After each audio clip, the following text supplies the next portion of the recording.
Good evening, everyone. Thank you so much for joining us tonight. My name is Alfonso David. I am the president and the CEO of the Global Black Economic Forum. I'm also a civil rights lawyer. And hello, everyone. I am Ebony McMorris, White House correspondent for American Urban Radio Networks. And we are so pleased to be here tonight. And I'm happy to be helping co-host this town hall, Paint the Polls Black.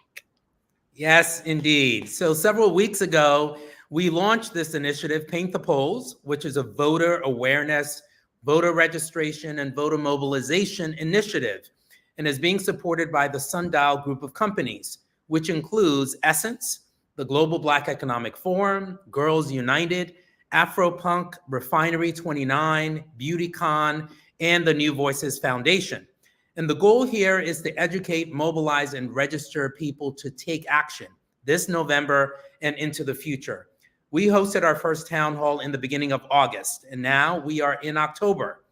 In August, we were joined by Congresswomen Jasmine Crockett and Chantel Brown, Bakari Sellers, Van Lathan, Lene Vinay, and kicking us off last time, we had the one and only D. Nice. Tonight, we are hosting our fourth town hall, where we will be focusing on the battleground states.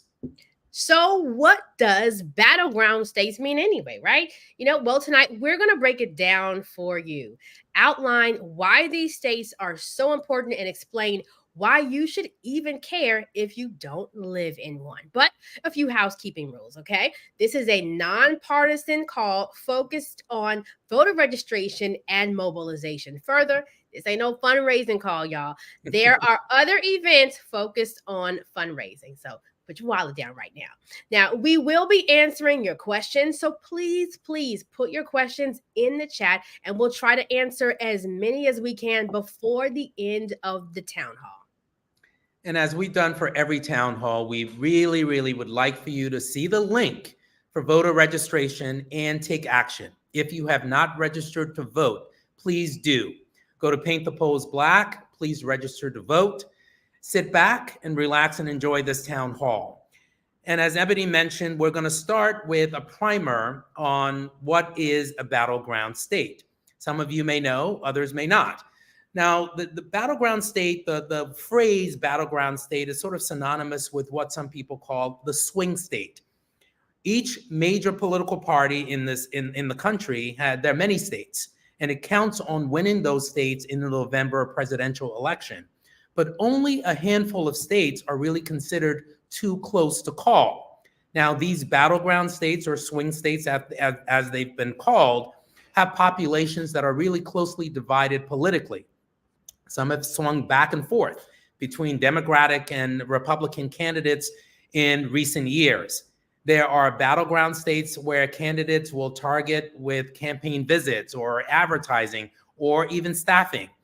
Experts who are pollsters and reporters around the country don't always agree on which states are really battleground states, but as we get closer and closer to election day, they get really refined. And so this year, we have battlegrounds. We have about 7 battleground states. We have Pennsylvania, Georgia, North Carolina, Arizona, Michigan, Nevada, and Wisconsin. Again, those states are Pennsylvania, Georgia, North Carolina, Arizona, Michigan, Nevada, and Wisconsin. And you should see a slide on the screen right now that highlights some of these states, just to give you a better sense and a visual of what these battleground states look like. Some of you have been to some of these states. Some of you live in some of these states or are from some of these states. These are the states when people talk about what is a battleground state. That's what they're talking about. And this is where the electorate, based on polling, are fairly divided. So these states will really govern the election this year. Maybe we can go to the next slide. And we wanted to give you some slides today just to give you a sense of how this has transpired over the past few years. When we look at the states based on the past election in 2020, you can see which states were blue for Democrats, which states were red for Republicans. And based on this, you can see where Joe Biden won the election, and where he lost was in North Carolina to Donald Trump by 1.3 percentage points. He won in Pennsylvania, he won in Wisconsin, in Michigan, in Georgia, and Arizona, but he lost in North Carolina. If we go to what it looks like for this coming year, that's the next slide. In 2024, you can see we're looking at a very different picture based on the polling that we know so far. This is based on a recent New York Times Siena poll where the numbers show that Vice President Harris is certainly leading in certain states like Pennsylvania and Wisconsin and Michigan, but she is behind in North Carolina, Georgia, Arizona, and Nevada. So of these, Pennsylvania, the survey shows that Vice President Harris is reflecting or polling the best in Pennsylvania, and nowhere else is she running as far ahead than in Pennsylvania. But of course, you see from this poll or from this chart that she is behind in 4 of the 7 states. So I'll turn this over now to Ebony. Look, Alfonso, let me just say this. It's tight. It's tight this year, no matter where you look on the map. That's why nights like this, where we talk about painting the polls black, is so important. So now that you know, my brother just explained to you what the battleground states are, I am sure you have heard about the Electoral College. Now, what is the relationship between the battleground states and Electoral College? Voters in the United States do not vote directly for president in November, but rather choose members of the Electoral College, who then meet in December. They cast their votes based on how the majority of voters in their state voted the previous month. The numbers of electors each state gets based on the population. So I'll repeat that. The number of electors each state gets is based on the population. So for example, Florida, with its large population, will determine 29 electoral votes. That ties with New York for the most after California and Texas. The presidential candidate who wins states like Florida has a better chance of winning the election, which requires 270 electoral votes. This is basically like which candidate has like the path of least resistance. Yes. And so now that we have the foundation of what is a battleground state and what is the Electoral College and the relationship between the two, let's really talk about the issues. So a few weeks ago, we identified all the issues that the Black voters really care about, right? Based on some of the polling, from housing affordability to the economy, from healthcare, including reproductive justice, to public safety. In the battleground states, pundits have identified key social and political issues that voters have prioritized, like reproductive justice, access to guns, LGBTQ rights, immigration, and climate change. This is not an exhaustive list, but it does provide us with a general sense of which issues will drive the decisions in those states. So let's give you a few examples. There was according to PRRI, which is publicly, they work on elections and polling, nearly 4 in 10 voters in battleground states say they will only vote for a candidate who shares their views on abortion by 37%. So Democrats in battleground states at 46% are more likely than Republicans at 34% and independents at 31% to say that abortion is a litmus test for them. So say it in another way, if you're a Democrat living in a battleground state, you are at 46% more likely to say that I'm not going to vote for this candidate unless they agree on my views on abortion. Now, over 1/3 of Americans in battleground states, 36%, will only vote for a candidate who shares their views on access to guns. That's a big issue.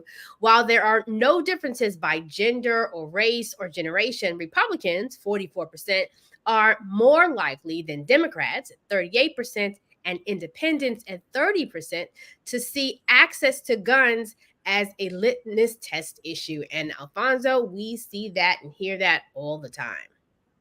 Exactly. And again, we're talking about some of these key issues because that's what comes to the fore in the battleground states. Around 3 in 10 battleground state Americans will only vote for a candidate, for example, who shares their views on immigration at 29%, or LGBTQ rights at 29%.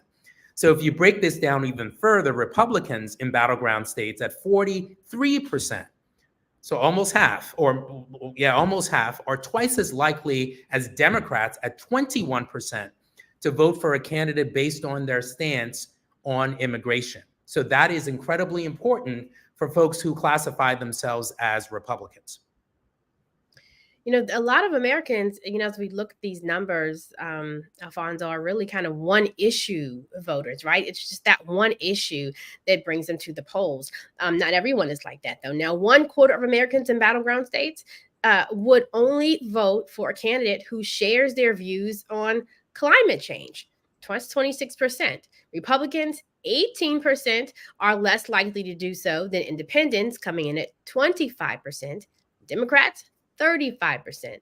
While there are no differences there by generation, around 4 in 10 white Democrats, that represents 42%, say climate change is a litmus test issue for them, compared with less than 3 in 10 non white Democrats, coming in at 27%. So, what's important to you? So what we're going to do now is break down these issues: reproductive justice, access to guns, immigration, climate change. And we're going to do that with someone who's been doing this work and continues to do this work. And I'll turn it over to Ebony to introduce him. Yes, to help us through this discussion, we are pleased to have Maurice Mitchell, who is the head of the Working Family Party. Hey, Maurice. Hi, it's so good to be with you all, Alfonso and Ebony. Absolutely. Thanks for coming on. I hope all is well with you. Tell us a little bit about yourself and about your work. Sure. So I've been organizing since I was a young person. I grew up in the suburbs of New York on Long Island. Both my parents are Caribbean immigrants. I was a student organizer at Howard University. We worked on a ton of issues, including criminal justice. One of our classmates you know. I had to do that. Sorry. We have to. One of our classmates was unfortunately killed by the police, and we organized mobilizations for justice then. I went on to do a lot of work on the local level in communities like Wyandanch, Long Island, where 100% of the students were Black, and they were graduating at under 40%, and we helped to organize students and parents in the early 2000s. And I went on to, in 2014, organize on the ground in Ferguson, in Missouri, when Michael Brown Jr. was killed. And for the past 6 years, I've been leading the Working Families Party so that we could create a home for so many people, especially the people that are feeling different pressures and are unsure and are skeptical about the two-party system, are skeptical about some of the information that they get, and are trying to figure out and how to make meaning of some of these issues. So you talked a little bit about what you do, but I give us a little bit more context, because you told me before we got on tonight what your travel schedule looks like. Give us a sense of where you have been and where you're going. So I woke up in LA. I touched down in Philadelphia, where I was with council member and minority leader of the Philadelphia City Council, Kendra Brooks, and Nicholas O'Rourke, and close to 400 students who were really hungry around how to get involved and how to be civically engaged and how to vote. And then I ended my day in New York, where I'm speaking to you right now. So I had an opportunity to get a little sample of where our people are at from different states, including a swing state. So, and we tried to outline some of these issues. We've thrown to the audience a lot of numbers here. about where Republicans are, where independents are, where Democrats are, and what they care most about, Yeah. and what they will vote for based on where the candidates are. Mm. Let's just talk about, from your perspective, how voters in these battleground states may or may not be different than voters in the rest of the country as they're ranking these issues. Sure, sure. So we definitely hear that the issues that you shared, they're coming up. So abortion, and sometimes people frame abortion as a women's rights issue, and it certainly is, but it's so much more, right? I try to remind people of middle school basic sex ed class, right? It takes a sperm and an egg, right? So this is an issue that affects everybody across gender. It's also an economic issue, right? It's a fundamental issue of economic rights, because we all know to expand your family, raising a family is very expensive. Expanding your family is very expensive. And being in control of those decisions is very important for a lot of people. And this is especially important for young people, especially young women. But so many people are concerned around abortion. Definitely hearing that. The other thing is, and it's so topical that we're talking about climate change. And it's interesting that we're seeing some of the differences across race. I could speak personally about this. So my family had to deal with Superstorm Sandy, and I saw how when climate calamities hit, they often hit working class and poor people harder. They often hit people of color and Black people harder, because we tend to be redlined into communities that are more vulnerable, right? So these are issues that are affecting us, and as we can see right now, there's folks in Florida, in North Carolina, in Georgia that are facing climate calamity. And right now on the ballot are issues of climate. There are manifestos and agendas like Project 2025 that talk about basically repealing the National Oceanic Agency, which basically gives us all of the data so that we could track these storms and that we could be able to have the climate science in order to mitigate it. So again, it's really important that we, I think, as Black folks, begin to reframe some of these conversations. The climate catastrophe is happening to us every day. It's not something that's happening in the future. It's happening right now. And when I hear people on the ground, like in Philly, I could tell you in Philly last year, there was flooding, and young people, young Black people, working class people in Philly were talking about climate change. So these things are coming up, certainly. People are talking about the issues, and they're also talking about the different agendas. I mentioned Project 2025 that has been proffered by the nonprofit organization, the Heritage Foundation. And, elections are about agendas. So we're happy that people are talking about these issues. And we think it's important that we get to the true information so people can make a decision around voting that is based on the facts, because we know there's a lot of misinformation and disinformation. I'm so glad, Maurice, you talk about, brought up Storm Sandy that you experienced. When this storm came through, I thought about Hurricane Katrina, and so many times our communities are really are densely populated in a lot, especially these southern areas. But there's always this disenfranchisement when it comes to that. So I want to, before I even go back to that, I want to talk about, you initially started talking about reproductive rights, right? Yes. Where do you believe that the pundits are getting it wrong when we talk about this issue of reproductive rights based on a lot of your engagement? Where are they getting it wrong? And even either on that and on climate change, how does the conversation need to begin to shift? Is it our language? What is it? Yeah, I mean, I mentioned before that I think sometimes pundits don't understand how deep this issue is felt. It's an issue of fundamental rights. So people have different opinions, different sort of opinions around religious doctrine. Reproductive rights, I think, gets at the core of something deep for everybody, which is the right to control your body, the right to make decisions on your own, and the need to do that without the government or government bureaucrats or politicians being able to, in some ways, creepily enter into those conversations that many people believe should be between them or between them and a doctor, right? And so I remember last election cycle in Milwaukee, speaking to a young Black woman. I asked her, why are you coming out to vote? She was doing early vote. She immediately said, abortion. I believe I should have that right. I believe it's important for me to have the rights to control my own body. And I think the pundits don't understand maybe how visceral it's been. And if you look at the past elections, ever since Roe v. Wade was overturned, election after election after election, whenever voters get an opportunity to vote on this issue, and it could be in states that most people think of as being quote unquote red states, or it could be purple states or blue states, they overwhelmingly vote so that they could control their bodies. We And just saw yeah, absolutely. Just saw that. Just saw that. So abortion, I think, is going to be a driving issue in this election. And I think it's going to continue to come up again and again and again. We saw it yesterday in the vice presidential debate. We're going to see it over and over again. And I think the pundits maybe fail to understand how visceral it is for so many people, and people of all types of faiths, people of all types of beliefs. It's a fundamental question of, do you feel that government bureaucrats, that politicians, that the state should have control over these very intimate decisions, or do you feel it's better left for you? Before you continue on that, and Ebony, I just want to tease this out just a little bit more, because I'm fascinated by this conversation on abortion versus reproductive justice that. versus reproductive rights versus IVF versus contraception. And you're traveling all over the country. You're talking to voters on the ground, and you're talking to people specifically in the battleground states. Yes. And I'm curious, when you have this conversation about reproductive rights, to Ebony's point, what are the pundits getting wrong in terms of the framing?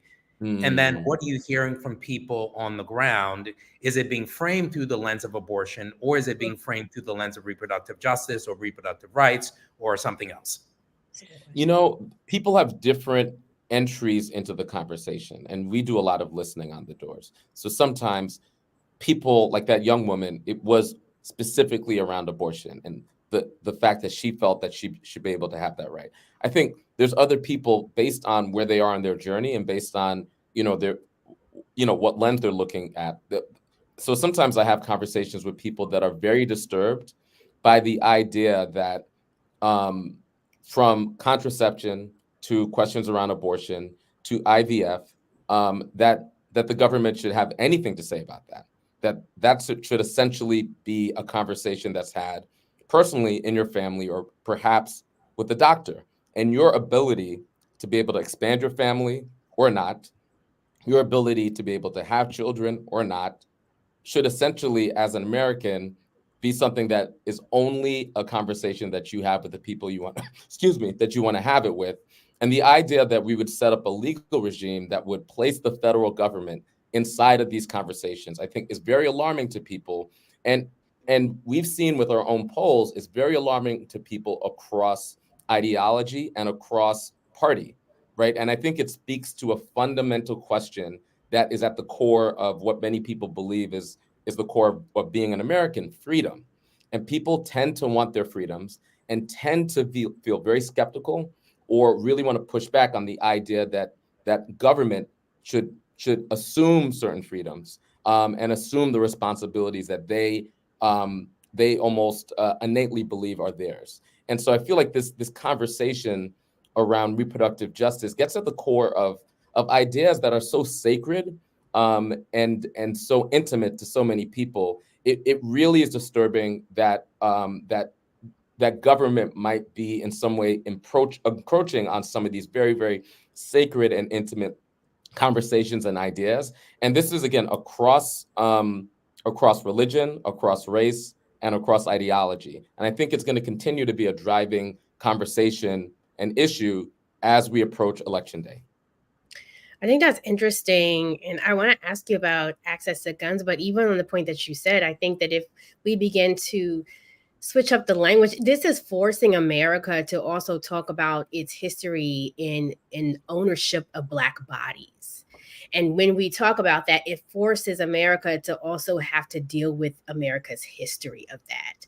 And how throughout time, America, whether it's through scripture, religion, has used many tools to try to control that. And we're even seeing that creep up into the conversation when people use the term abortion, or whether we're talking about reproductive freedom. But I do want to ask you about even what are you hearing when it comes to access to guns? Another big topic, a hot topic that's been throughout the election season, most of the election seasons in the past. In fact, it was quite covered pretty heavily last night. During not last night, but during the vice presidential debate. Sure. What are your thoughts from that when you were talking about what people are saying in battleground states? Sure, I could speak to that. So, we have a significant presence in Pennsylvania, in Wisconsin, in Arizona, in Georgia.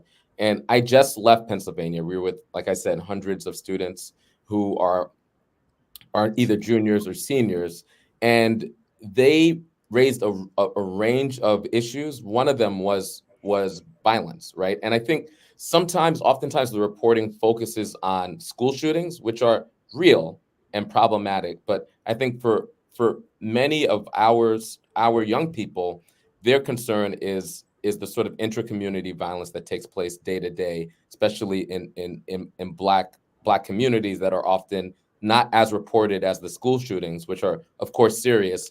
And again and again and again, when I talk to young people, when I talk to other folks in our community, they want to see an approach that actually deals with public safety, that includes some common sense ways to deal with the proliferation of guns in our communities, and also investments in things that make us safe, like youth jobs, for example, or mental health programs in our cities. Right. I remember I was campaigning, and I have a friend who's the mayor of Chicago, Brandon Johnson, and one of the things that he campaigned on when talking about public safety was public health and mental health, right, as well as gun violence, because I think for many of folks in our community, we see it as a holistic thing, right?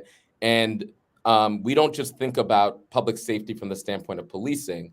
We think about it as really a broad thing that includes investments in our communities. I think most people understand that when you invest in your community, you have a safe community.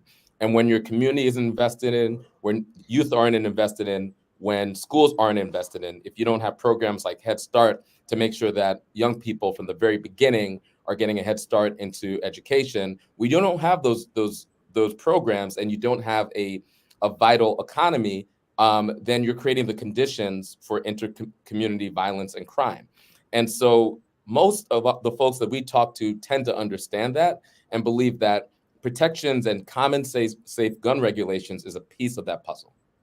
I want to just add to that a little bit, and that's because I've done a lot of work, have done a lot of work in DC. You're not a battleground state, but very important. And I remember going to many youth meetings because when we have this conversation about access to guns and keeping our community safe, we tend to not talk about the issue of housing. And sometimes when we're redistricting and when we're rezoning different areas, you're taking groups sometimes where there is some type of issues within those different groups, and so you're forcing young people to go into areas that they wouldn't normally go into, and it's hard. That's right. That's absolutely right. I was recently just talking to, I mentioned Kendra Brooks, who's an at-large city council member.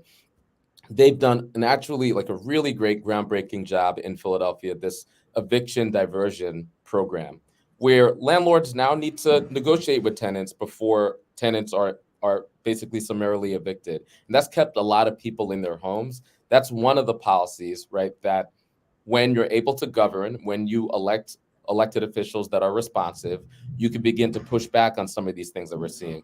In most of the communities we're in, gentrification came up. When I was one of the young people raised their hand, they said gentrification, basically the displacement of some of our folks who have historically lived in communities due to all different types of changes. And gentrification is a byproduct of a number of things. You named it, like zoning and development, and who's responsible for that? Oftentimes municipal elected officials, who may be more responsive to certain lobbies, maybe developers or the real estate lobby, and less responsive to the working class communities that have historically lived in a particular community, right? And so it's really critical that we're being curious about who are the elected officials that might be most responsive to our needs, and be willing to form the gap between some of these interests that are leading to some communities being pushed out or gentrified, and the communities that have lived in particular neighborhoods for generations. So I want to shift the conversation to immigration. Absolutely. Fair amount of attention on that yesterday as well. We're seeing at least one of the vice presidential candidates focus quite heavily on using immigration as a response to almost all of the questions. Can you talk to us a little bit about what you're seeing on the ground? Again, when we talk about the battleground states for folks who are joining us just now, we're talking about Pennsylvania, Georgia, North Carolina, Arizona, Michigan, Nevada, and Wisconsin. And when we think about the issue as people of color and Black people specifically, and we talk about immigration, it's often framed through a specific lens. Um, Maurice, I would like for you to talk a little bit about how you're seeing it framed, not necessarily on television, but on the ground when you're in these swing states. What are you seeing, and how is this conversation being discussed relative to how people will potentially vote in the swing states? Absolutely. Immigration is a real concern to people. And one of the things that we've done original research because we're curious about how working class people who tend to be our voter base, how they're thinking across race. And I do think there's some myths about where working class people are around immigration. I think people are concerned, but there's this idea that working class people are more anti-immigrant than maybe other folks. And actually, working class people tend to believe that there should be a path to naturalization and a path to a regular status for immigration. People do want to see that path. And what I'm hearing on the ground is really complicated. I think people are concerned, people are anxious, and they want solutions. And I think some of the fear tactics have not provided the solutions that people want. People want thoughtful solutions for a system that most people agree across the board is not working for anybody. It's not working for migrants. It's not working for U.S. born folks. It's not working. And I think a lot of the fear tactics, many of the people I talk to, I'm talking to people who see it for what it is. I grew up in New York, where it's a very diverse community. There are Black folks from all across the world that settle in New York, including Haitian Americans. And so for a lot of folks I talked to in New York who grew up around a diverse group of folks that are both immigrant and U.S. born, a lot of that stuff is falling on dead ears. I think a lot of the people, a lot of people across the country are able to clearly hear when politicians are sort of baiting, using racism. And what people are looking for is results, and people are looking for an actual plan. And I think people are still very hungry for plans and a direction and some actual policies in order to resolve, excuse me, in order to resolve an issue that I think most people agree must be resolved. And unfortunately, due to politics, has yet to be fully resolved. I want to give you the last word, Maurice, to talk a little bit about I'm currently in New York. Ebony is currently in Washington, D.C. Those two locations are not considered battleground states. We have other issues with respect to Washington, D.C. and lack of representation that we'll put aside just for a minute. Sure. But can you talk to the folks who are not in the battleground states and talk a little bit about what you think would be most useful for them to do, or what they should engage in over the next less than 30 days before we get to election day, or close to 30 days? Absolutely. So one of the things I mentioned is that there's a lot of misinformation and disinformation, especially online. A lot of that is targeted specifically at our community. And I think it's designed less to persuade people to vote in one direction or another, and more to simply confuse people, frustrate people, and suppress our vote. And the best way to challenge misinformation and disinformation is not simply better information, it's relationships. And that's where everybody who's listening, that's where you have the gold.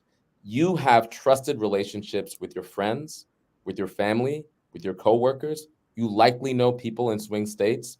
Organizations like mine have tools, and I'll share with you a tool in order to get the word out. So we developed a tool that works really well. You know, regular political mail, which is like glossy mail, people get it and they throw it in the garbage. We've developed this postcard, which is a selfie postcard. People take it and they put it on their refrigerator, right? It's a beautiful picture of your smiling face that you send to the people that you know the most. And you implore them to get out to vote, and you implore them based on your relationship to them about why it's so important. And so I just want to invite people in your audience to take your phone out right now, and you could text. So my nickname is Mo. You could text Mo to 70303. So if you text Mo to 70303, that will send you to our postcard program. And then you'll be able to fill out that postcard, put your selfie up, and then in the mail, your friends and neighbors will get a postcard, especially your friends and neighbors in the swing states. And then once you're connected to us, we could give you other opportunities. You could text and you could phone bank people in swing states to get involved. And I would just add that, you know, there are swing house districts, like, you know, in the state of New York and California, that are really important, because the House of Representatives are important too. But I know the topic here at hand is about swing states, and there's so much that could be done. And for people who live near swing states, there's opportunities to volunteer. We just had our folks just had 50 Howard University Bison come out from a number of states and knock on doors in Philadelphia. So folks who are in states that are close to swing states, there's a number of organizations, including Working Families, that are supporting people so that they can make little day trips in order to get the word out. Okay, you got it. Ebony, you're on mute, but I think Ebony has already signed up. All right, Ebony, you're locked in. And I was doing it. I wasn't being rude. I did it. I love that, because we always talk about making a plan for voting. Yes. You know, Alfonso, you always drill down on that. That's a beautiful thing.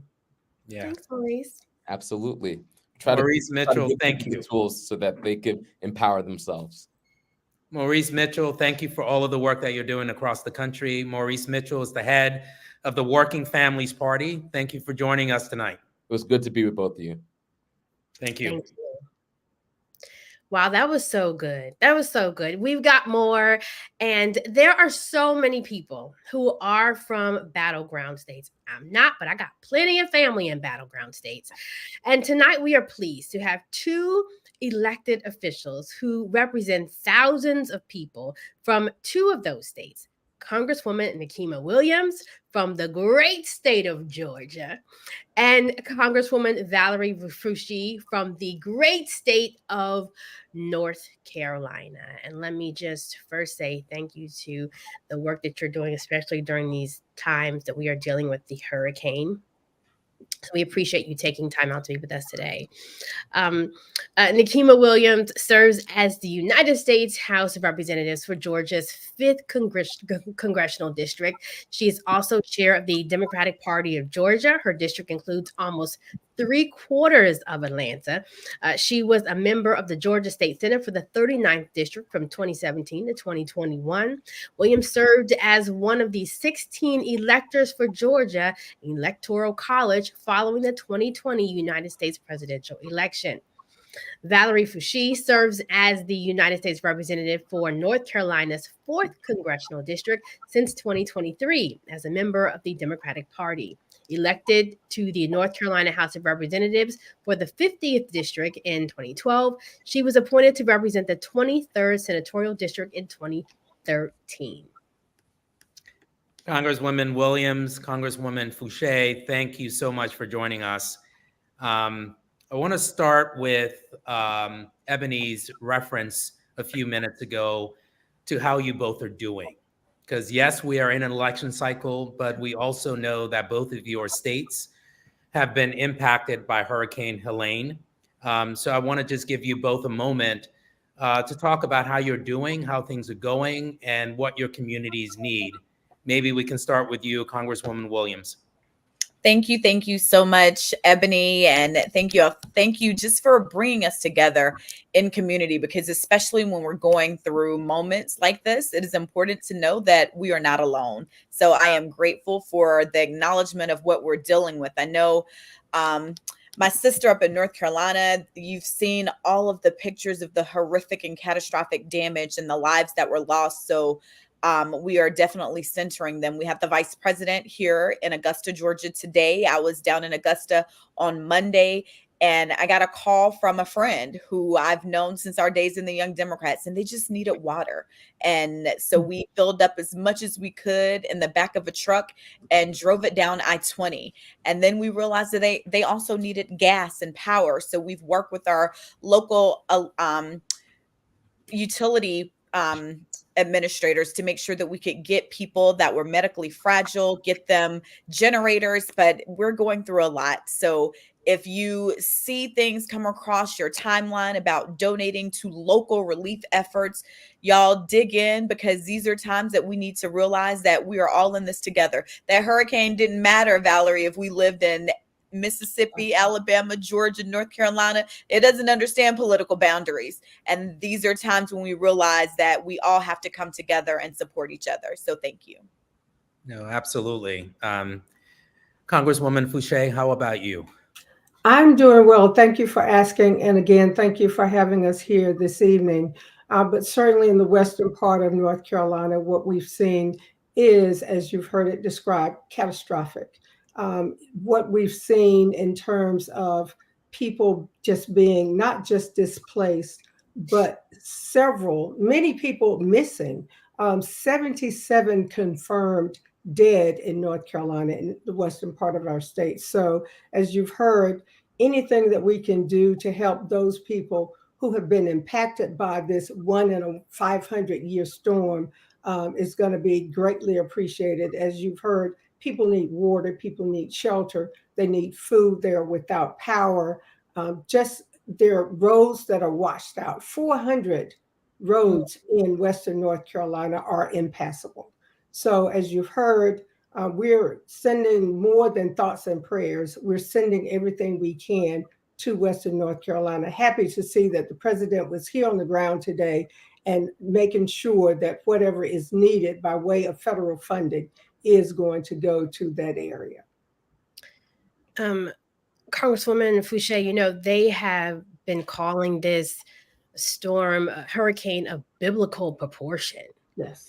And it's coming at a time when we are facing one of the most critical elections at a biblically divisive time. I would add on to that. And as we look at the destruction, there's still an election that's about to happen. Given the uncertainty after what happens from a natural disaster, can you talk to us about how this could impact people's ability to cast their votes? What are you seeing? And that's, to you and Congresswoman Williams. Well, certainly it is of great concern to all of us that there's so many people who have been impacted by way of how they will have access to the ballot.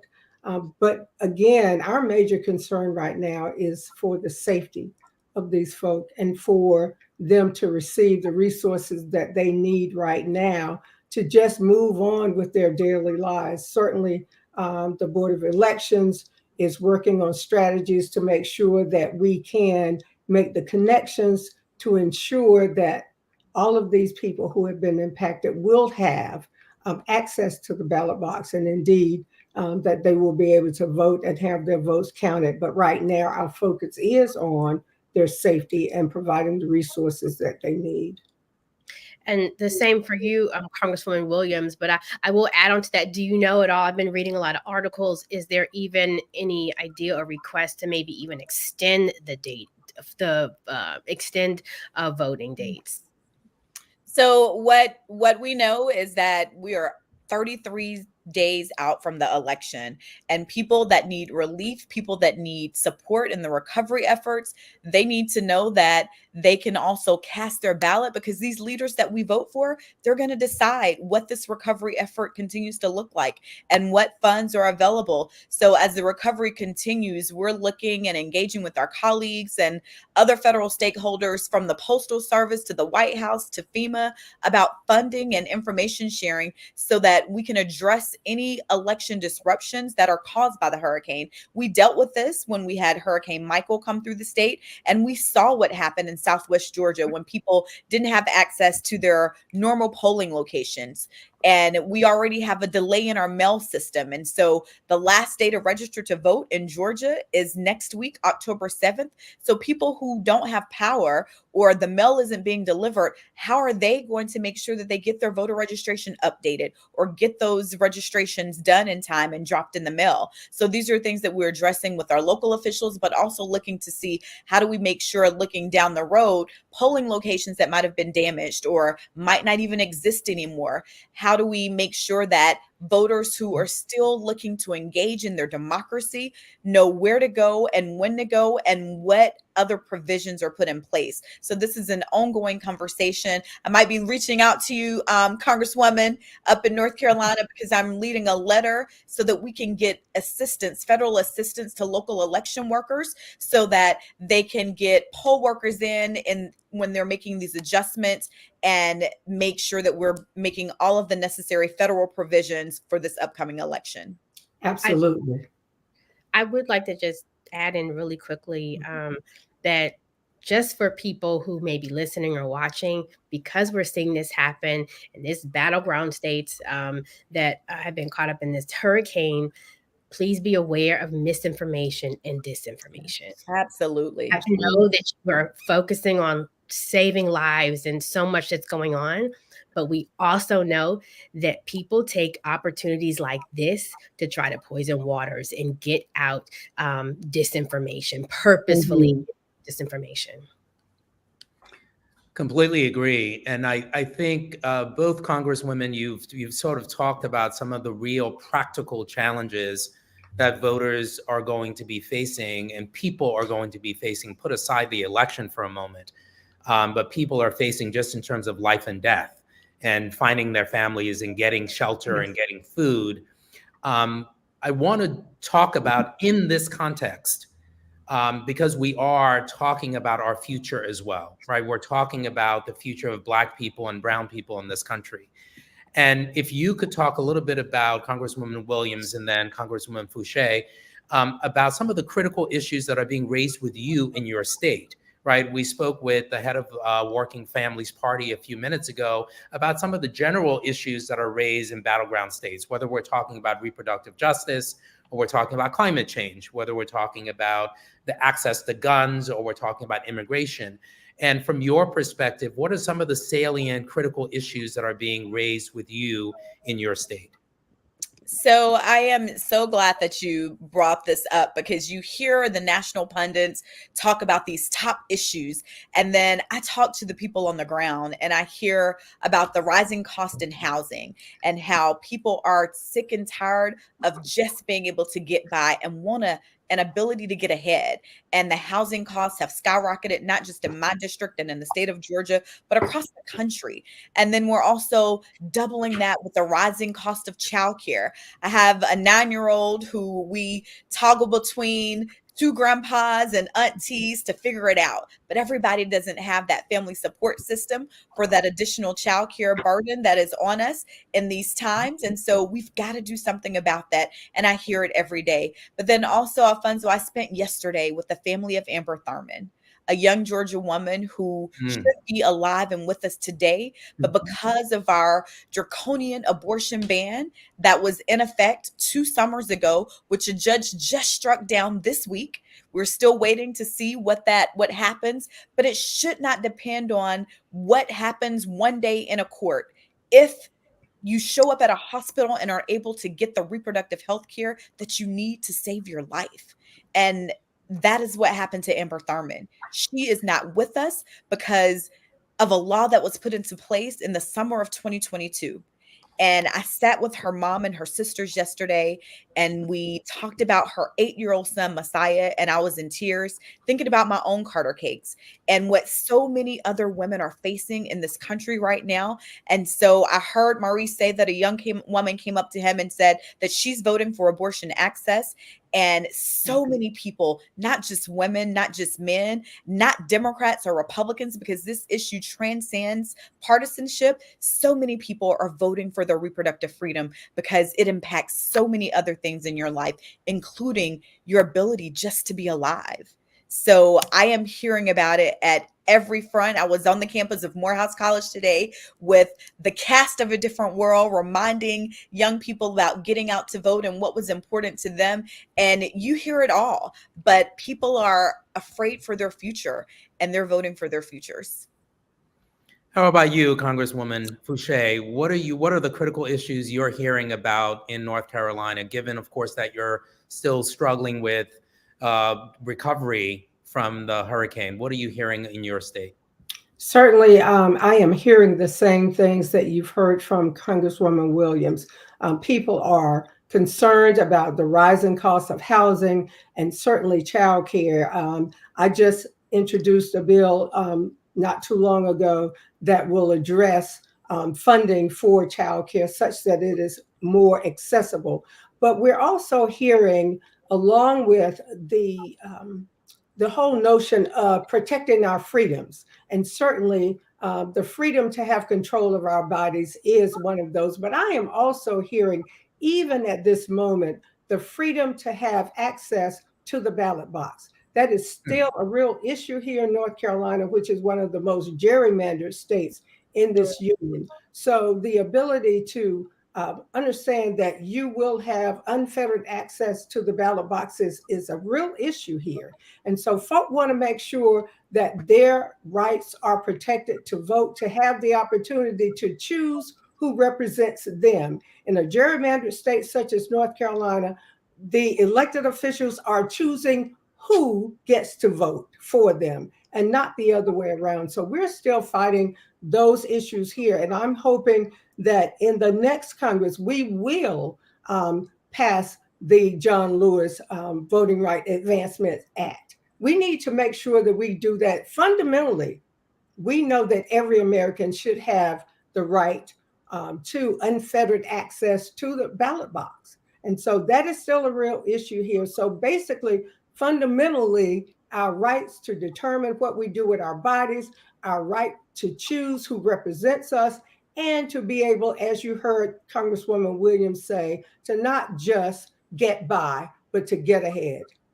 And so for folks who may not be that familiar with this, what we're talking about when we say gerrymandered states, and what the Congresswoman, I think, is being referring to is, lines are being redrawn in certain states like North Carolina to make it your vote less valuable, to make it much more difficult for you to have the elected official that you want to represent your interests. And that we're seeing that happening in many parts of the country, unfortunately, including North Carolina. Ebony, you're on mute. Sorry about that. When we talk about North Carolina, I wanted to, Congresswoman Fouché, can you even just explain, give people numbers about how we have seen voter suppression, like in real time, with the thousands of people that have been purged from voter rolls? Can you talk about the impact of that and how it enables people, it keeps people from being able to use their voice? And also we've seen changes even to what students can use when it comes to their ID and voting in this upcoming election. I don't think people really know all the efforts that people are putting forth when it comes to voter suppression. Sure. Just last week, the State Board of Election announced that over 750,000 people had been purged from the voter rolls. And so when you have situations like this, it causes chaos and confusion. People don't understand what's going on. And so when you talk about not being able to use certain identifications to even register to vote, we're setting up a situation where the vote is being suppressed. So what I say to people is to make sure that you understand this is the way it is right now. You need to make sure that you are indeed registered to vote, that you get the opportunity to have same day registration and voting once early voting begins. And if you're not certain, make sure you're there. Use that opportunity to make sure you're registered and cast your vote. This whole situation whereby we know that the right to vote is being suppressed is the reason why we need to make sure we're putting people in these seats that understand that they're representing the people. And until we do that, we're going to have these laws that prohibit people from exercising that right. Congresswoman Williams, I also want, if you can, talk about this issue as well, because we're seeing in Georgia, there has been recent reports about voter certification issues and issues with electors. And there was a recent piece of legislation that was passed that essentially allows a neighbor to challenge another person's ability to vote. Can you talk a little bit about the climate that you're seeing in Georgia right now and the impact on the right to vote? Yeah, I think that the best way to put this, so I represent the seat that was held by the late Congressman John Lewis. And Mr. Lewis fought his entire life for free and fair access to the ballot box. And I never thought in 2024 I would still be fighting for some of those same freedoms and those same rights for access to the ballot box. But here we are. And what we saw in the historic voter turnout in 2020, people showed up, Black voters showed up in force, in mass. Georgia had the highest youth voter turnout in the country because we had access to the ballot. People were mailed absentee ballot applications. And then all of a sudden, the rules needed to change. We sent 2 history-making U.S. senators to the U.S. Senate, with our first Jewish senator and Senator John Ossoff, and our first Black senator and Senator Reverend Raphael Warnock. And then all of the rules so all of a sudden needed to change. We've changed the access to absentee balloting, changed the access to early voting. And now here we are, where people are now changing the way we certify elections, saying that it is optional. And nothing in our state constitution allows certification of elections to be optional, but our state board of elections and 3 anti-democracy majority members have voted to institute a new rule through the state board of elections where you would have to hand count ballots to confirm that they match whatever comes up from the machines on election day. And if there is any discrepancy out of millions of ballots, there could be one off number, then they have the option to not certify the election. They're setting the stage to continue to create confusion and chaos in this election cycle so that they can say that the election was stolen, so that they could say that if the winner that they don't want to win doesn't win, then the election is not valid. We also have seen people show up, and we can challenge thousands of people at one time. I could just show up Alfonso and say, oh, nope, Alfonso Davis should not be allowed to vote on this day at this polling location. No proof, no rationale, no reasoning. And I can challenge your ability to be registered at that location. And we are challenging all of these rules at every point because we know that they are just meant to silence people's voices at the ballot box. That's why it is so important that people show up in force. Leave no doubt, y'all. Show up, check your voter registration, confirm where you have to go, when you need to be there, vote early. So if there are any challenges, you have an opportunity to correct it later. This election is no joke, y'all. We've got work to do and 33 days to get it done. Make a plan today. That's right. I'm so glad you said make a plan. I mean, the seriousness of it, Congresswoman Williams, I was watching a documentary and a report that said that there was one woman who actually challenged 32,000 people. Yep. And there is no limit to the number of voters. No reason, no limits. That means that there are literally, that is all some people are doing day, sun up to sundown, to make sure if your vote did not count. And then it's up to me as the voter to come back and affirm, yes, I should be. And I don't check my mail on a good day. And so especially when all of this is going on, so my husband will have mail stacked up for days in our mailbox, and I could be put off the rolls because I haven't responded to something that came in my mailbox. So you got to check and confirm your registration, y'all, because there's some shenanigans out there. People don't want your voices to be heard, but you're hearing it from us. Your voice has power. And if it didn't, people wouldn't be trying so hard to restrict your access to the ballot. Are there specific areas within your state that you believe will have an outsized impact in deciding the electoral outcome? Like, what are some of the areas or counties? I know Fulton is one we always talk about a lot, that you feel like will have a really big impact. And are any of those in part of the disaster areas that we've seen? And this is for both of you with the hurricane. So, Ebony, I represent the fighting 5th Congressional District centered in Atlanta. I have Fulton County, DeKalb County, and Clayton County. You'll hear about it on election night when those results come in because we bank the votes here. But what we know is that in a battleground state, every vote counts. And so we have areas that were hard hit in Valdosta. People still don't have power. We don't even know if you requested an absentee ballot. What happens now if that home doesn't even exist anymore? So where will those people even accept those ballots? So we know that we only won Georgia by 11,780 votes in 2020. Strange that I know that, huh? Who forget that call? Who forget that call? 780 votes. And so we know that every single vote counts. And so that we are working with all of our friends across the state to make sure that we're able to get some remedies in place so that nobody's access to the ballot is restricted.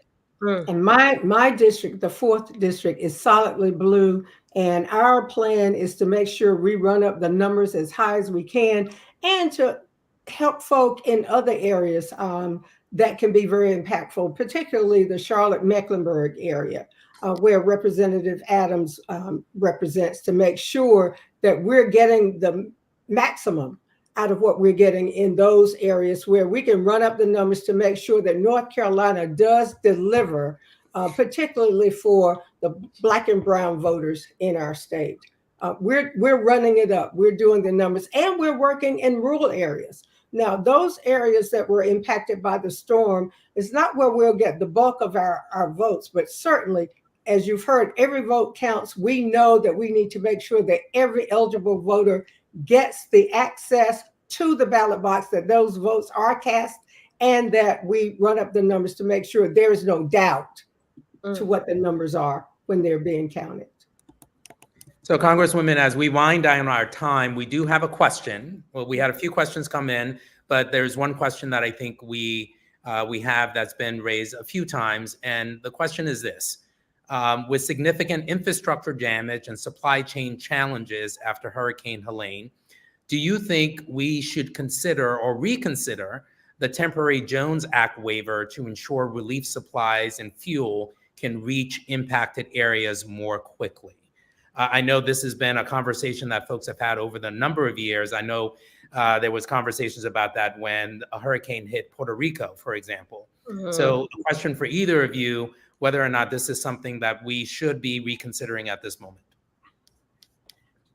So we heard about the strikes that happened in our major ports on the eastern seaboard. The port of Savannah right here in Georgia has a major impact on the supply chain across the country. We saw that especially during the pandemic when we were trying to get the ports reopened and get the resources that we needed. So that my big thing was this, it seems very trivial, but when you show up to Taco Bell and you want your mal sauce and they tell you they don't have it because of supply chain issues, that becomes a real problem for people. So it's all about perspective.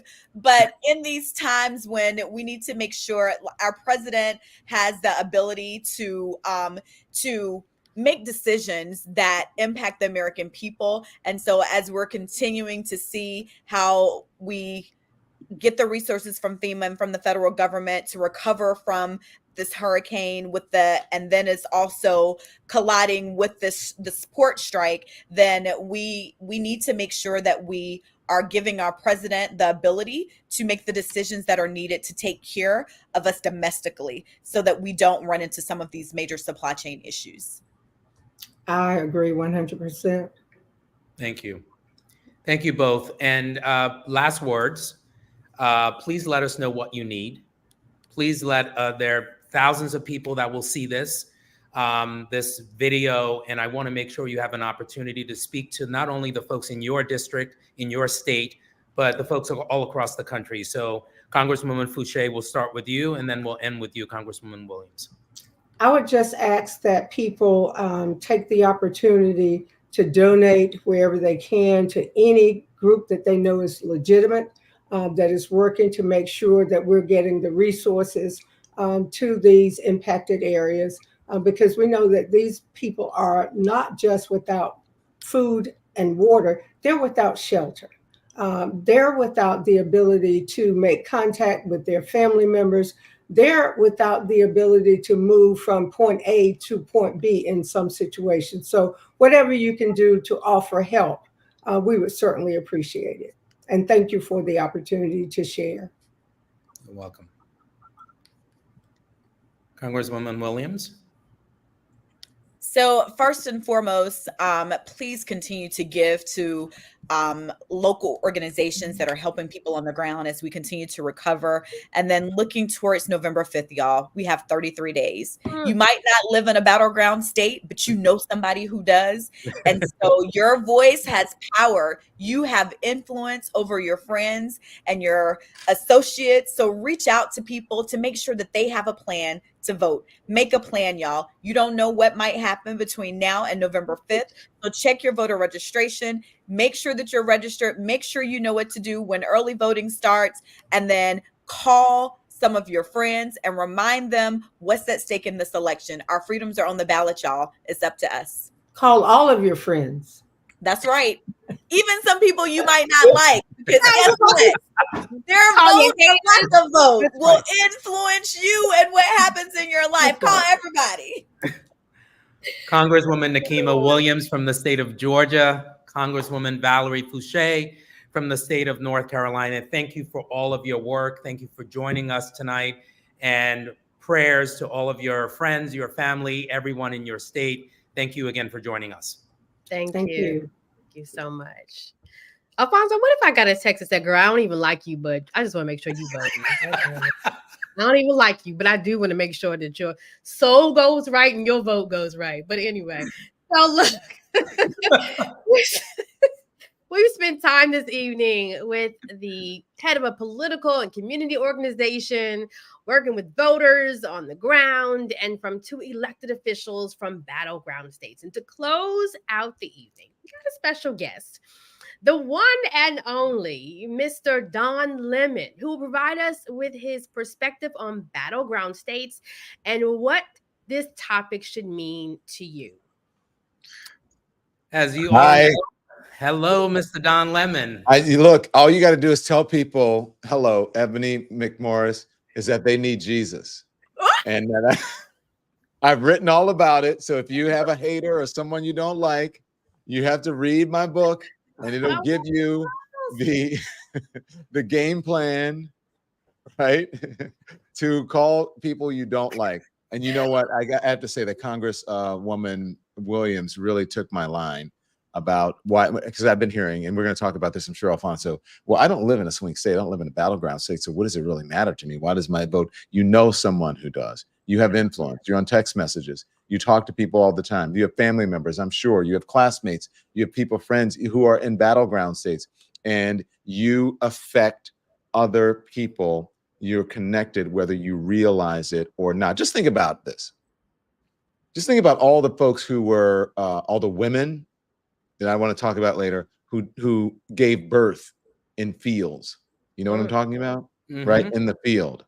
All the lashes that Black men got.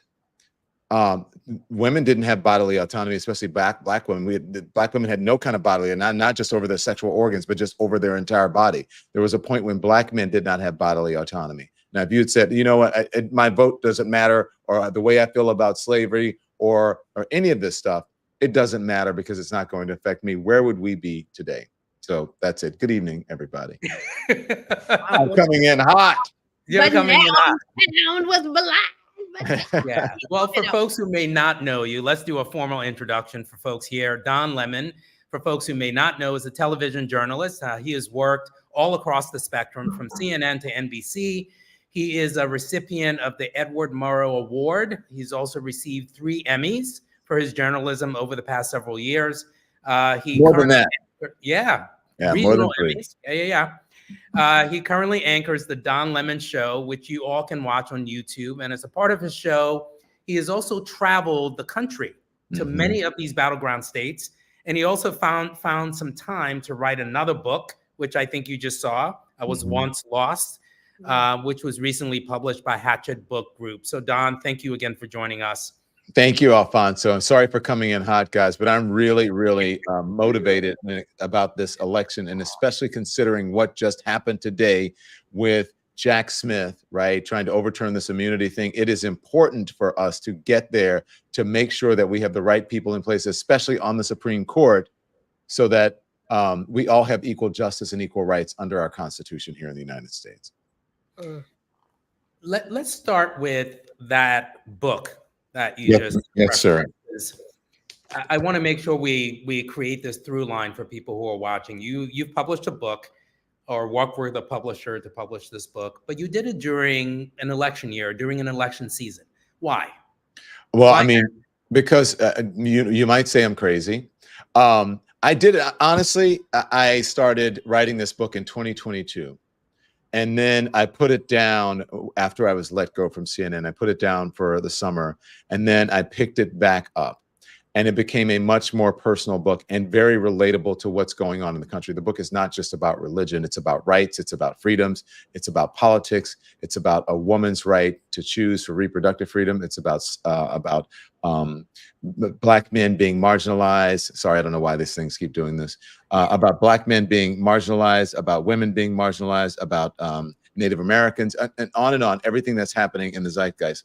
But to be honest with you, really honest about Alfonso, it's because over the years I had seen how politics, how religion had been affecting our politics, and that not the line between church and state wasn't just being blurred by evangelicals, right? These toxic evangelical teachings and really edicts that they want to place on society, but it was being erased. And so I needed to be able to say something even beyond the anchor desk, something that people can pick up and read whenever they wanted to. So I finished the book, sent it to the publisher. It was originally supposed to come out after the election. The publishers read it and said, people need to go to the polls having read this book, because this will reinforce their beliefs and it may change some minds. That's why I did it. And it's tough. Look, it's tough during election season, as you know, Alfonso, to get any oxygen in media for anything other than the horse race on the election. But, you know, I'm doing it. Now, what would you say is surprised you the most about the feedback on this book? What is the most common feedback that you're getting? And then what has surprised you the most? The most common feedback that I'm getting in the book is that people who are non-believers are shocked when they read it. They're like, you know what? I have a whole different idea and a whole different approach about faith. Some of them say, you know, I thought about it, and maybe I am a believer, but not in the religious church way, or I don't believe, but this book helps me understand those who do. And it also helps me to understand what's important in our politics and why we need to be at this very critical moment allies for each other, that we need to be fighting for democracy, that I need to understand my fellow man, especially women, again, with reproductive rights. By the way, that's my #1 issue here, and I'll explain it to you later. And especially marginalized people, because no one is fighting for marginalized people. What they have done is they've tried to turn a representation into a pejorative, and that pejorative is DEI.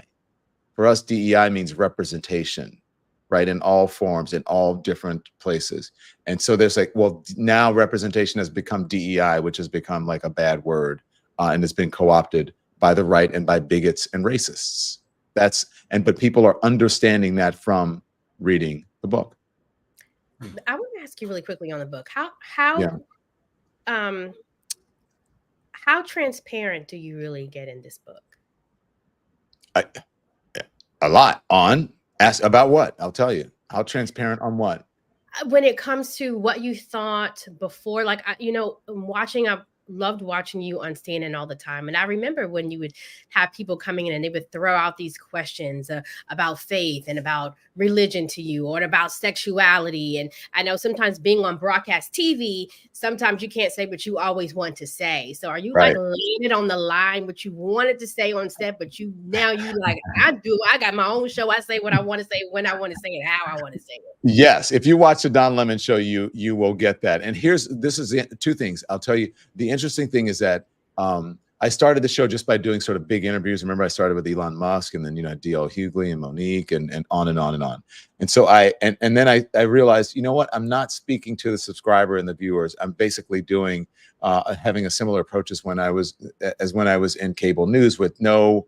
It was like a one-way conversation, me just speaking. So I do a live show in the morning at 10 a.m. where I call Hot Topics, where I get everybody up to date on what they need to know for the day, and then I go away, and then I come back at 5 o'clock and I speak to people about their day and catch them up on the news. And that's mainly politics and sort of more hard news. But the reason that I'm in this space, one of the reasons it is, Ebony, because I said what I wanted to say on cable news and in broadcast television. And, some folks did not like that. And I think that is lacking in our media today. We have so much false equivalency in our media today, where people don't understand the difference between Kamala Harris and Donald Trump. You're an undecided voter? That's BS. No one I haven't heard anyone on cable and with at least a big voice or on broadcast television say people who are undecided are really just looking for an excuse and permission to vote for Donald Trump. Because who is undecided at this point? You know everything you know about Donald Trump. You know the danger that he is. You know what Kamala Harris is. How are you undecided? You're just looking for an excuse to support Trump. That's it. Well, I was going to ask you, what is your current viewpoint on the election and where we are right now? But you can. Well, I can say now, when I couldn't say that I support Kamala Harris when I was on traditional, I call it corporate media. But now I can say that. And I'm very happy, especially in this moment, that I can say that. And I believe even in corporate media, there should be some transparency. There needs to be some people there who can tell you, hey, look, I'm telling you how I feel. So I'm not hiding how I feel about the election. Now, I would not do that. And I don't think I would have done this even as an independent journalist had it not been for the unique and particular danger that is Donald Trump and MAGA and JD Vance. All you have to do is look at the evidence. That's not being biased. That's just being honest about supporting democracy, supporting truth, supporting integrity, and supporting the way our right as Americans, especially as African Americans, who also have a very unique relationship with this country, to be able to fight for our freedoms. They are trying to silence us through laws, by codifying laws. And that should not happen. And I think people should just be honest about it. And I think journalists should be as well. There's no comparison. There is no comparison to Donald Trump and Kamala Harris. We spent most of the evening talking about the battleground states, swing states. I know you've had an opportunity, you talked about it, but to travel to a lot of these states, to be on the ground. What do you hear on the ground that is often not reported? And even when we look at journalists on the ground, are they even are they approaching it the right way, asking the right questions? Yeah. So I don't know if you guys saw the work that I did at the convention and going to the convention. And basically, when I was invited to the convention, I got invited to the convention by these strong, beautiful, respected Black women who said, your voice is not in this conversation, and we won't have that. Please come to the convention. We'll give you access. And I said, you know what? I'm not just going to fly to Chicago. I'm going to be respectful of the process and respectful of my ancestors. And I want to find out what is going on in this country so that I could report accurately. So what I found is, as I went across through these battleground states, through Pennsylvania, Ohio, Indiana, and on and on and on, as I went to Illinois, as I went around to these states, I wasn't shocked or surprised, but it was eye-opening by the number of Black men and women who said that they were supporting Donald Trump. And the reason that they were doing it was for bad and false information, that they had no idea about what they were talking about the vice president's record and history as an attorney general or as a senator or as a prosecutor, and the false narrative that she locked up all of these thousands of Black men, which simply was not true. Also, the level of misogyny from people saying, you know what, they would say, I just don't think a woman should be running this country. I don't think that a Black woman should be running this country. because they're too emotional. And they said that to my face. They would not say that to your average pollster or average focus group, because those people, to a person, I would interview them and they'd say, you know what, Don, I know you. They'd go, Don Lemon, oh my God, CNN, how are you? They said, okay, I'll tell you.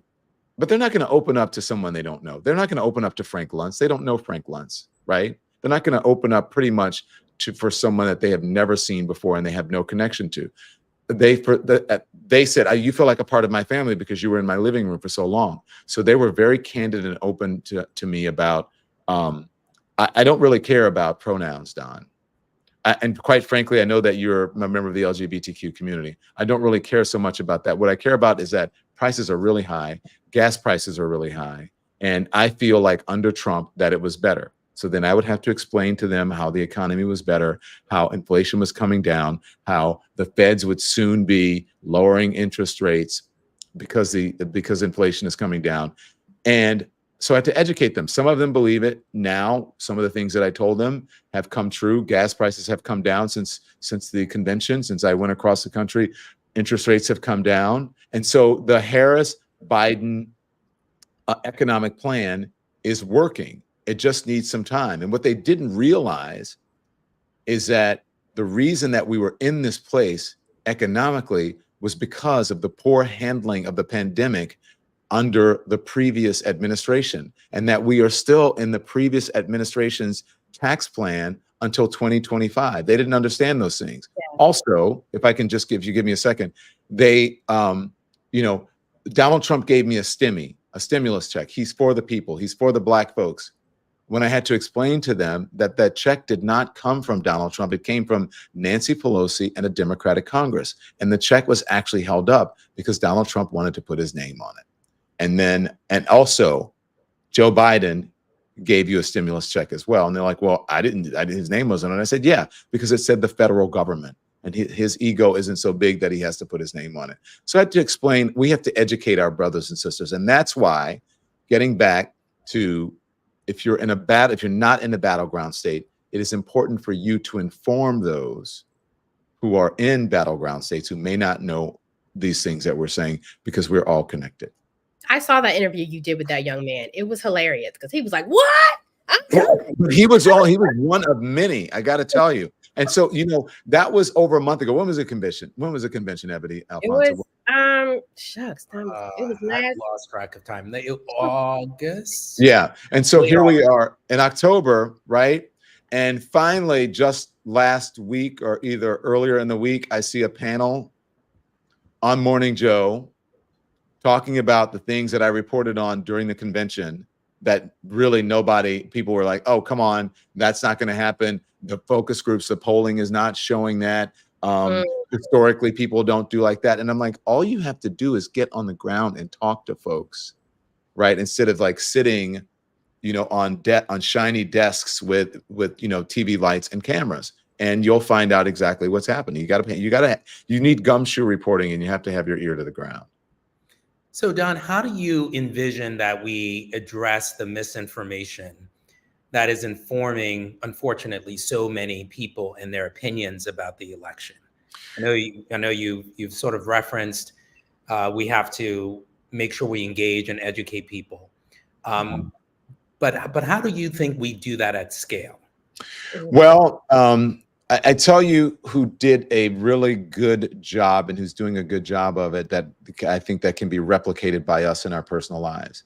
Did you guys see Joy Reid last night after the debate, when she pulled out the receipts on what JD Vance had lied about and how easy it was to go just do? He said, if you don't believe this, go to the department, the housing department, go online, and you will see where it says this. And he lied about this. He says that he is not against abortion or whatever it is. And if all you have to do is go look at his website on his Senate page where it says, I am for banning abortion. So in your personal life, all you have to do is talk to those people, because you have some of them. You have some in your life. And all you have to do is say, look, man. Look, girl, you ladies, I'm just saying that. I'm not trying to be, a sexist. Look, let me show you. I know that you believe this, but let me show you exactly what's happening. Let me show you why those people, the dock workers, are out there, why they are really out there on strike. It's because of a bogus contract in 2018 that Donald Trump put into place that turned people from millionaires to billionaires on the backs of the dock workers and union workers. So they said, because someone said to me on my show the other day, well, who's the president now? And whose responsibility is it now for those dock workers that they're going on strike? And I said, the responsibility was Donald Trump, who put the contract in place. And so, which is another example of how he's looking out for millionaires and billionaires and not for the people who are like you and your family, right? So you need to be able to say that with knowledge and vigor and strength to the people you love. You can text them, you can email, you can call them and say, hey, look, I give my subscribers a challenge. Say, hey, look, I'm trying to get my subscribers up to 250,000. The other day we were at 247. I'm like, well, okay, 240, it's been at 247 for so long. I said, take 10 people and text them an email and send them the link to this show and say, this is a Don Lemon show. You need to watch it and you need to go and subscribe. A day and a half later, I had 250,000 subscribers. Okay.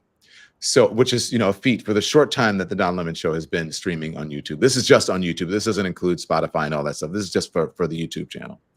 And so you can do that in your life. I challenge all of you to do the same. Take 10 of your friends if you want to do a week, or take 10 of your friends that you want to do a day, that if you can do that a day, or just people who may be misinformed, and just send them some information to say, hey, did you know this? Let me talk to you about this. I want to make sure that you're voting. I want to make sure that you want to go. Hey, look, we can rent a van or something, or we can get such and such's van or SUV or whatever, and we can all go to the polls. We can make it a thing. We can go to the polls, and then later we can play spades. We can go play cards. We'll have a cookout. We'll do whatever it is. We'll do the book club. We'll take the whole book club. There are ways in your personal life that you can have an impact, as you say, Alfonso, to scale. Just do it in any way that you can. Don, some people, it's not that they don't know who they would not vote for, but it's just simple voter apathy. So when it comes They're to not people motivated, despondent, or just simply tired of over this election season, and some may have been some who voted in the past, and they feel like, does my vote matter? I know sometimes we don't talk about that down ballot as much as we really should as well. Mm-hmm. But what do you say to those who are just have voter apathy and who are despondent and tired? Well, that's valid. You're valid. People are tired. Especially, can you imagine living in the battleground state, and every time you turn the TV on, or you turn the radio on, or you get the newspaper, and you got mailings and stuff in the thing, and then you got the faces of the people and the slogans on rolling billboards, and I mean, it's overwhelming and it's exhausting, right? But you have to remember that there are, come November, and anytime that there's an election, there's more than just a presidential election or a senatorial election or congressional election. There are local things that need to be taken care of that affect you, like the infrastructure of your city, state, or town. That's all locally. The laws that are passed in your city, state, or town, local legislatures. Think about what's happening in Georgia. When you look at what's happening with how they're trying to, quite honestly, rig the system in favor of Donald Trump. These are local people who have infiltrated the local legislature and voting process by working as election workers and so on, who are going to get to decide whether the election at a local level can be certified in order to send it to the federal level. That all starts at the local level. Your local judges, your aldermen, all of those things are important because it's closest to you and it affects you. So it's not just the presidential election. It doesn't trickle down, it trickles up. It's not like a trickle-down economy. This trickles up. You elect people at your local level. The appellate judges are all at your local level. So if you're concerned about your treatment in court, let's just say that, God forbid that you are abused by a police officer for excessive force, or you're accused of something that you didn't do. Those judges who are appointed at the appellate level and at the local level really matter. And if all of those judges are conservative or right-wing or bigoted or racist, that affects you. And then if you believe in this whole thing, let's just say, because I don't believe in, the whole, when they say, woke, and all these things. If you think that that is too much, that also affects at a local level. If you want crime to be taken care of, that is at a local level. Innocent to proven guilty, but just think about what's happening with the mayor in New York City. That's at a local level here. That is a city, and it happens to be the largest city in the country. But I'm just saying, as an example, he's accused of corruption. You want to have people who represent you who aren't corrupt. I'm not saying the mayor of New York City is corrupt. I'm just using it as an example. On the ballot, there are several referendums that are coming up. At least I believe 6. I've talked about this before when it comes to reproductive freedom. And you said early on, even when it comes to your book, that's a big issue that you're interested in. Just really quickly, I just want to, since that is a major issue, why is it so important to you? Why is that so important to you? It's important to me because I've been surrounded by strong women in my life and women who I love. I am a product of a single mother who had 3 kids and had a divorce, and then whose husband died, got remarried and husband died. And I was a product of that. And so it has always been, as I start in the book, I talk about, I dedicate the book to the matriarchs of Shiloh Missionary Baptist Church, which is all the women, and which is mainly Black women, who loved me and supported me and have taken care of me my entire life. And so it's very simple for me. If I don't know one law that tells me or Alfonso or any man what they can do with their body, especially with their reproductive or private organs, I'm just going to imagine if someone tried to tell a man, you can't do this with your testicles, or you got to get, they'd be like, wait, what? I mean, 25 is in there somewhere. Am I lying? Am I lying, Ebony? I'm not lying. Okay. So, well, they don't have, that does not exist. And so if they come for our sisters, Black, white, red, green, all of our sisters, they will come for us. And so when one person's rights are being infringed upon, that means all of our rights are being infringed upon. And so I stand on business and I stand on allyship.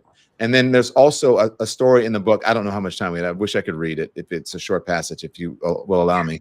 But Go ahead. We have a little bit of time. Oh, you have a little bit of time? Yeah. I write about, as I was researching this book, I called my friend and I was just talking to her, right? I was just talking to her. And she told me about this story. And I was shocked, right? Talk about a wake-up call. So this is not her name, but I call her Fiona, okay? So I'll read fast. So in the late 1980s, Fiona and her husband were happily expecting their second child. She was well into the second trimester when things took a tragic turn. We couldn't afford an ultrasound, so we didn't know anything was wrong until my water broke and I went into labor. They said the fetus had developed in a way that was incompatible with life. And I was like, what does that even mean?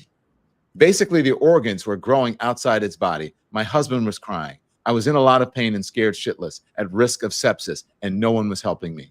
They said I couldn't have food or water because I might need emergency surgery. And they couldn't give me anything for pain because it might slow down the labor. And they couldn't give me anything to speed up the labor because that would be a late-term abortion, which was illegal. I had to wait for the fetal heartbeat to stop. After 3 days, I was just begging, help me, please, you have to make it stop. And the nurse said, instead of begging for an abortion, you should be praying for a miracle. And then she offered to pray with me. I guess that was her way of trying to help me, maybe, or maybe just a way to feel better about herself. Decades later, Fiona told me this story with tears in her eyes. When I was in college, she said, I was the victim of a violent sexual assault. On so many levels, this was worse. And in some ways, it felt exactly the same. I didn't know what to say other than, oh, Fiona, I'm so sorry that this happened to you.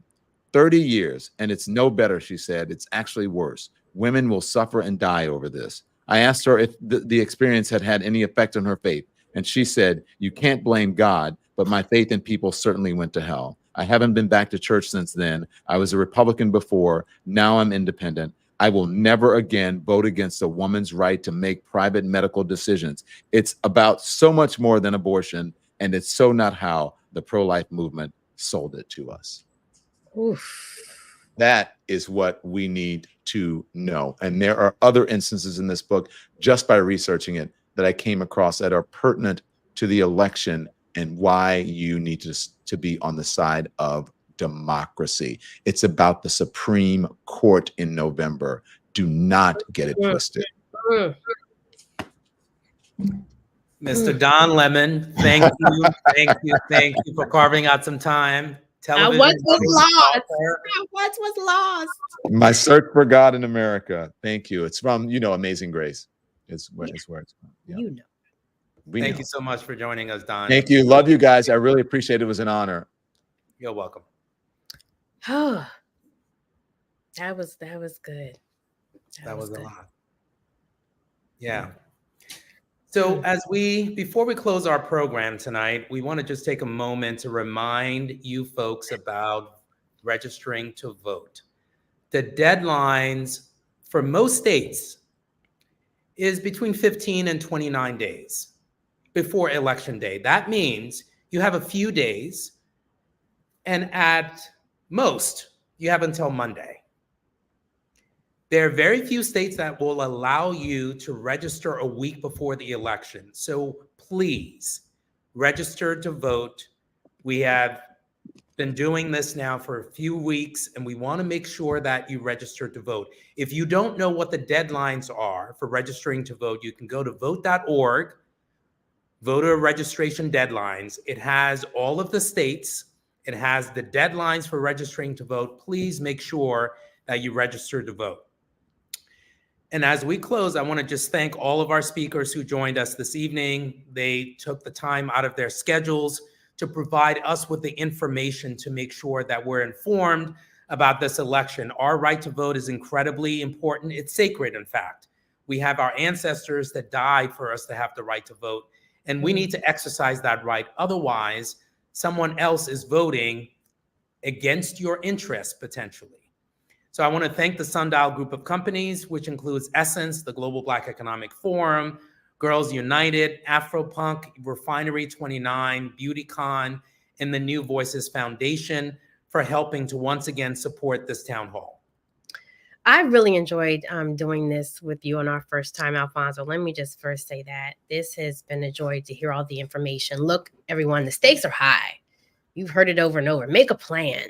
The stakes are high, and we want to make sure you have the information, the resources, and the support to exercise your right to vote and to protect our future. This is the fourth of our 8 engagements, and we'll be taking part of other Paint the Polls Black sessions. I'm excited. Look, y'all, paint the polls black. We will see you soon. We will be back next week where we will be talking about the group chat, right? We all use the group chat for a variety of different things. Let's use it for this election. We'll see you next week.